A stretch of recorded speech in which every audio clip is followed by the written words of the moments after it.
नमस्कार, स्वागत है न्यूज गंगा पर। मैं हूं आपके साथ निशा भारद्वाज और आज के इस बुलेटिन में जानेंगे दोपहर 12 बजे तक की सबसे बड़ी खबरों को। तो चलिए बिना वक्त गवाए शुरू करते हैं आज दोपहर 12 बजे तक की सबसे बड़ी खबरें। पाकिस्तान से भारत आए हिंदुओं को नहीं जाना पड़ेगा वापस। पहलगाम आतंकी हमले के बाद भारत ने पाकिस्तानियों को 48 घंटे में देश छोड़ने का आदेश दिया है, जिससे पाकिस्तान सीमा पर भीड़ जमा हो गई है। हालांकि भारत सरकार ने स्पष्ट कर दिया है कि लंबे समय से वीजा वाले पाकिस्तानी हिंदुओं को वापस नहीं जाना होगा। यह आदेश पाकिस्तान से आए हिंदुओं के लिए राहत भरा है, जो नागरिकता के लिए आवेदन कर रहे हैं। आज दिल्ली के 900 बाजार हैं बंद। जम्मू कश्मीर के पहलगाम में हुए आतंकी हमले के बाद देश में रोष व्याप्त है। 26 पर्यटकों की मौत से व्यापारिक संगठन भी आहत है।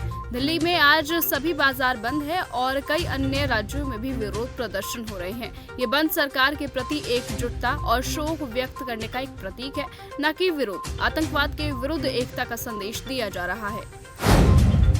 पहलगाम हमले पर बोले मोहन भागवत। आरएसएस प्रमुख मोहन भागवत ने हाल ही में कश्मीर में हुए आतंकवादी हमले को धर्म और अधर्म के बीच की लड़ाई बताया। उन्होंने हिंसा की निंदा करते हुए देश की एकता और शक्ति पर जोर दिया। उन्होंने कहा, हिंदुओं का स्वभाव शांति प्रिय है, लेकिन अत्याचार सहना भी स्वभाव नहीं है। बुरी नीयत वालों की आंख फोड़ देनी चाहिए। पोप फ्रांसिस के अंतिम संस्कार में शामिल होंगे राष्ट्रपति मुर्मू। भारत ने घोषणा की है कि पोप फ्रांसिस के अंतिम संस्कार में सम्मान में 26 अप्रैल को राजकीय शोक मनाया जाएगा। गृह मंत्रालय ने एक बयान में इस बात की घोषणा की है और आगे बताया कि इस दिन पूरे उत्तर में सभी भवनों पर राष्ट्रीय ध्वज आधा झुका रहेगा। बॉर्डर पर भारत और पाकिस्तान के बीच टकराव शुरू। जम्मू कश्मीर के बांदीपुरा जिले में 25 अप्रैल को आतंकवादियों और सुरक्षा बलों के बीच मुठभेड़ हुई। कुलानार बीजापुर इलाके में सुरक्षा बलों ने तलाशी अभियान चलाया, जिसके बाद आतंकवादियों ने सेना पर गोलीबारी की, जिसके बाद सेना ने आतंकियों पर जवाबी कार्रवाई की। राहुल गांधी पहुंचे सुप्रीम कोर्ट। अधिवक्ता नृपेंद्र पांडे ने रैली के दौरान राहुल गांधी पर जानबूझकर सावरकर का अपमान करने का आरोप लगाते हुए शिकायत दर्ज कराई थी। उन्होंने राहुल गांधी की टिप्पणी सावरकर को बदनाम करने की सुनियोजित साजिश का हिस्सा बताया था, जिसके बाद अब राहुल गांधी खुद सुप्रीम कोर्ट पहुंचे हैं। पोते के साथ भाग गई दादी। उत्तर प्रदेश के अंबेडकर नगर में अधेड़ उम्र की महिला 25 साल के बॉयफ्रेंड संग भाग गई है, जो रिश्तों में उसका पोता लगता है। यही नहीं, महिला ने उससे शादी भी कर ली है। ये शादी अब पूरे इलाके में चर्चा का विषय बनी हुई है। पहलगाम के पाप का होगा हिसाब। आतंकी पौध को पानी देने वाला पाकिस्तान अब खौफ में है, क्योंकि पहलगाम के पापों का हिसाब करने के लिए भारत ने अपनी मंशा साफ कर दी है।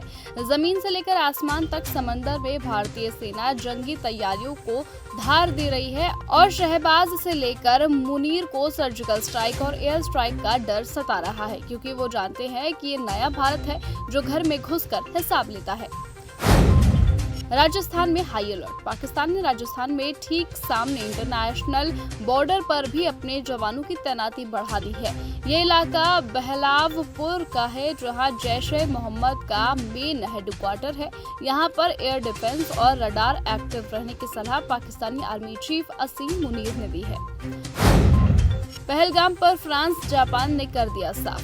पहलगाम में हुए आतंकवादी हमले में 28 लोगों की मौत हुई है। दुनिया भर के नेताओं ने भारत के प्रति अपनी संवेदनाएं व्यक्त की है। अमेरिकी राष्ट्रपति ट्रंप, जापान के प्रधानमंत्री और फ्रांस के राष्ट्रपति मैक्रों ने प्रधानमंत्री मोदी से बातचीत की और भारत के साथ अपनी एकजुटता व्यक्त की। इटली के प्रधानमंत्री जॉर्जिया मेलोनी ने भी फोन पर पीएम मोदी से बातचीत कर हमले की निंदा की है। तो फिलहाल आज के इस बुलेटिन में इतना ही। देश और दुनिया की तमाम बाकी खबरों से जुड़े रहने के लिए आप बने रहें और देखते रहे चैनल न्यूज गंगा। नमस्कार।